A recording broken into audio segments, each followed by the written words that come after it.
In today's episode, we will cover the following topics. How is an interior designer different from an architect? What are the different types of designs? Types of materials can be used for making your house lively. Right time and process to engage an interior designer. How can you change the look and feel of your house without structural changes? Tips for giving a festive look to your home. Home, sweet home. Home is where we find refuge, relax, celebrate, but all homes are not the same. Every home speaks a different language, in a different dialect, in a different mood. From where the home derives its content, to know more about all this, we are meeting Amardeep Gulri, founder and principal architect for Deco-Arte. Amardeep is an awarded architect and interior designer. He has given life to numerous commercial and residential buildings for last 13 years. Welcome, Amardeep. Hi Karan, how are you? Good. Thanks for coming over. Welcome to our show. We had a lot of inquiries regarding the interior design, specifically because the festive season is around the corner. Yeah. But just to kick off this session, just explain to our viewers what is the role of an interior designer per se in a home, specifically when we are getting it designed from an architect any which ways. So, are there any difference between an interior designer and an architect? So, Karan, I'm going to just take you back in history. Sure. If you look at, I would say that in India, almost every home, every man or woman of the house was an interior designer. There were no professionals required at Yes. that time. Everybody would, kind of put in their inputs and build a home. Yes. And in the last 25, 30 years, you would have seen there was a trend of, people, studying abroad, coming back, setting up practices. And where the role of an interior designer started coming out and started getting differentiated from an architect. Okay. The architects were more involved with the structure of the space. Okay. How the building would come out, how it could be functional. Okay. And the interior designer stepped in and came up with what would be inside that house. Okay. Once the four walls were constructed, so how the four walls would be decorated. Okay. Now this involves a lot of planning, a lot of detailing. Okay. There are small things that one needs to look into, right from deciding on the colors, and the colors could be bold, could be neutrals, and also they depend a lot on where the space is. Okay. If you are looking at bold colors, they could be more on the living area side, Okay. which bring in brightness, which bring in valor, which bring in energy. So, areas like that could have a splash of color. Okay. The neutrals are more for the rooms, for bedrooms, where you want to go and relax. So, beiges or blues or, pastels. Okay. So, those are the kind of colors one uses in, areas like their private spaces. Apart from that, a proper use of light. Light is very important. Now, we are living in an urban era where most of the people live in apartment setups. Yes. So, the houses are more compact. And, light plays a very, very important role. And light is, there is natural light and there is artificial light. And both need to have a good balance. Because, during the day, of course, if your house is designed by the architect in a well manner, Yes. you would have enough of natural light coming in. Okay. Towards the evening, when you draw your curtains, then that is where, your lighting plays. So there will be accent lighting, there'll be mood lighting, there are different types of lighting, which of course, I'm sure in your show you will invite a lighting designer Yes. who will get into the specifics of lighting. That's on the cards. Yeah. So, coming back to your question, the interior designer today is, someone who would give life to your four walls. Okay. And,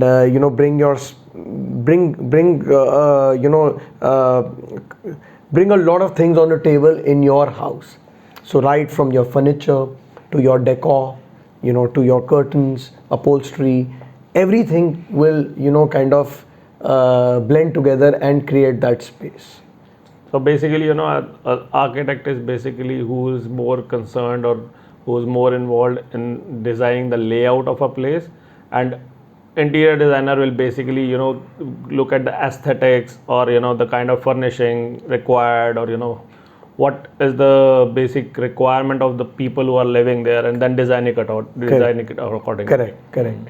So everything that goes within the house after the structure, is something that what a interior designer would look into. Okay. Of course, a lot of architects are also interior designers today, and they do both the roles.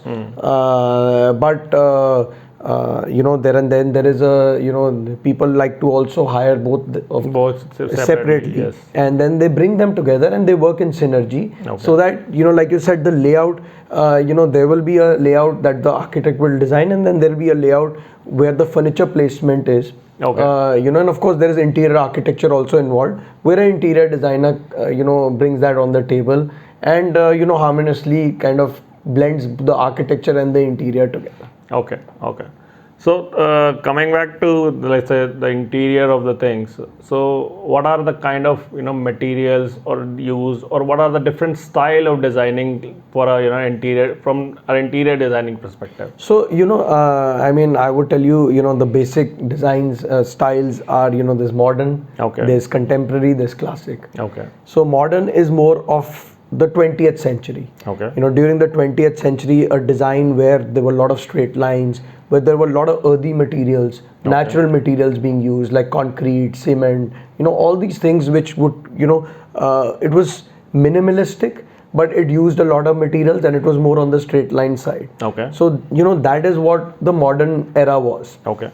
And the classic era was more of the Victorian styles, and where there is more detailing required. Okay. So there would be trims on the wall. They would have like 3-4 types of detailing on it. So the classic era, where everything, like you see carved furniture, that's all part of the classic era. Okay. Because there is a lot of detailing. It's not simple, it's not straight line, there are elements involved. So that was part of the classic era. And then comes the contemporary. Now contemporary is not modern, it's not classic, it is what it is today. So it kind of brings in to the table a lot of blend. Okay. So the house could have modern and classic, and it is basically what is in today. So that is the definition of contemporary design. Okay. And now there are and of course there have been eras where, like Art Deco area, or there are different styles. Like today, something which is very, very popular is biophilic. Now biophilic design is basically which is where the core is nature. Okay. So the house is designed based on nature. Even the interiors, it's like bringing in a lot of your outdoors indoor, a lot of plants, nature inside the house. Okay. And at the same time taking in the inside outside. Like basically you could have a low seating, which is like an indoor thing. You take it out to your outdoor areas. Okay. And you create an environment where you feel you're sitting inside, the comfort of inside, but you're outside. Okay. So there is a lot of fusion in design that is getting coming in. There is design is evolving a lot. So there is a lot more things that is coming to the table today. That's and it's making more interesting, making it more fun. And as designers, it's challenging, but at the same time, it's a great learning experience to get in to know new styles of design, and bringing it to your clients. So biophilic, you said? Yeah, biophilic. It sounds very interesting. Yeah. How you explained it. Yeah, and then there is something else which is called Japandi. Oh, okay. So Japandi would be like it's more of the minimalism of Japanese design. Okay. And mixing a bit with more of the Scandinavian design. So there are like fusions involved in design, which brings in the functionality, that's brought in on into the design, and also not less clutter, more neat lines, minimalism color. So things like so there is a lot of things which is being experimented by people today in the field of interior design. So Amardeep, as you rightly said, a lot of people, especially in urban areas, are either living in apartments, or let's say living in builder floors, and they want to get interiors, and they would really want to live in a nice house. So what is right time, let's say, in under construction house, to get an interior designer involved, or let's say even somebody have a already constructed house, and they want to bring an interior designer to give a fresh look to their place. Yeah. So what's the right kind of time and process to it? So Karan, that's a very good question that you've asked. And I would say that the best time for an interior designer to come in is when the house is under construction, Okay. because that gives a lot of leverage for a designer Okay. as well as for the client to bring in materials and designs which they are fond of. Okay. Because a builder usually would give a specific would give specific things in an apartment or a house. Okay. The designs would be more or less standardized, because it has to be replicated amongst floors. But here you have an opportunity to do something different.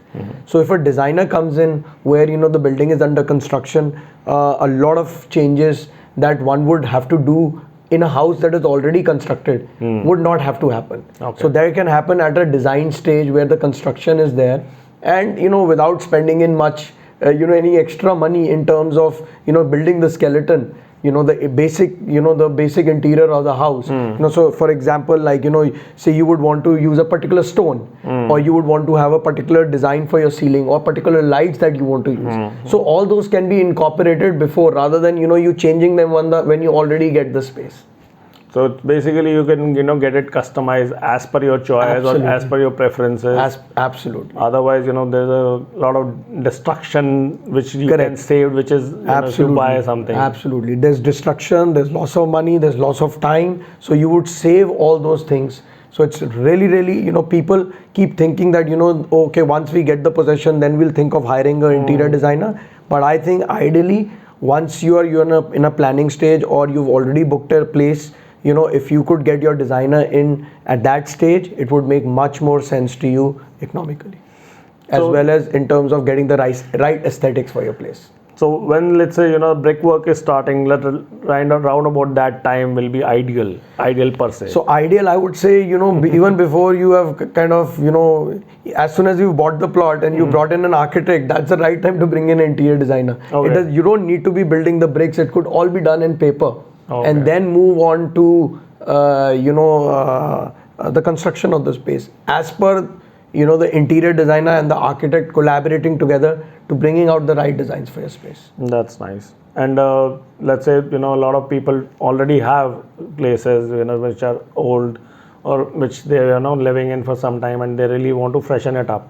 So how that process works? So first you should make designs and then move on to it, or they have to vacate the place. It can be done simultaneously. So there are different ways to do it. It all really depends on the scope of work. Okay. So there could be somebody who wants to go in for complete renovation. Okay. Then the whole process is very different. Okay. If it is a complete renovation, the ideal situation is that the client moves out of the space, because it is very difficult to live with all the breakage and the dust, and not only that, once you're there, you would always hamper work rather than kind of support it. So it's always better to move out in that stage, where the renovation is a complete renovation. Where it's part renovation, where you're just kind of changing the decor of your space, or you're changing few walls, the colors of few walls, or you're adding in furniture, that can all be done while you're staying in the space, because a lot of things today are made off-site. Okay. And there are a lot of materials which can be used to, like there are nice wallpapers available. So, you would not need to kind of whitewash your wall. You could just kind of apply a nice wallpaper and change it. Then there are different kinds of paneling which are available, like the wooden flooring that comes in. It's like like a tongue and groove system. It's easily you could change the flooring in a day's time. Okay. So where the changes are not structurally, there are no structure changes, there's no breakage, all that renovation can happen while you're staying in the house. Okay. Nice.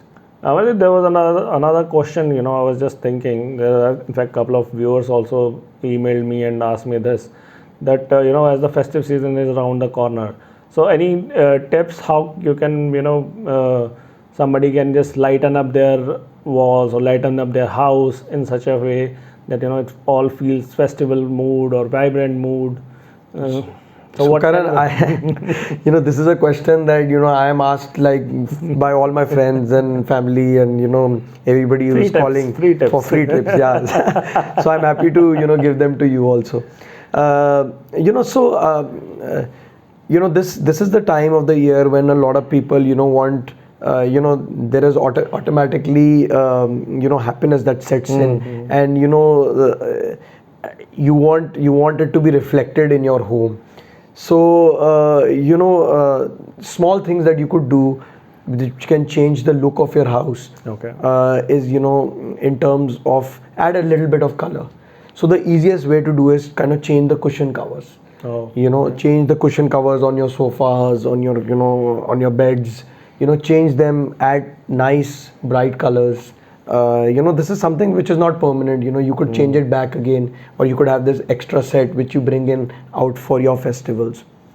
Add a little bit of plants to your house. okay. So seasonal plants, which can stay indoors in the winter, which is anyways, they're getting the right amount of light and little water. Bring in some plants, that again kind of adds a lot of freshness to the house. I'm just giving you very quick tips which don't require any lot of, major changes to be done. The second, the other thing that you could do is also change the color of one or two of your walls, or change bring in a wallpaper to your space. Okay. Or buy a nice art, or get someone to do a painting for you. Okay. So that will bring in again a lot of color to the space. And then of course in terms of things in your house like your bedspreads, your linen, there you could do some changes on that. Okay. The season specifically is the season of lights. If you add some candles to the house, there are nice candle stands. There are also decor pieces where you could put candles and light them up. So add a few of those decor pieces into your house. Okay. And one thing that that we sometimes don't look into is our dining. Because the season is all about eating and drinking, and a lot of your dining table is used. So that is where you get some nice runners to place on your dining table. Okay. Change your crockery a bit. Add some nice bowls. Some flower vases. Bring in flowers, like I said. Bring in things which you could of course there are artificial flowers, and it's all a personal choice, but I personally love the natural flowers. So do I. So if you could add in flowers during these few days, change them every 2 or 3 days. They last a lot during this season. So that brings in again a lot of life to your space. That's great. That's great. Thanks, Amardeep. Thanks a lot Thanks, for your Karan. time. Thank you for coming in. I hope I was able to answer a few of your questions. There are a lot of it, you've answered, in fact, more than we've asked for. I hope all of your questions got answered, and you'll have a nice, vibrant feeling of festivals to your home. You have any more questions, do let us know. We'll ask Amardeep, and he'll be kind enough to give you free tips, so to say. But do let us know if you have more questions. Keep safe, stay invested, and keep watching. Thank you. Thank you.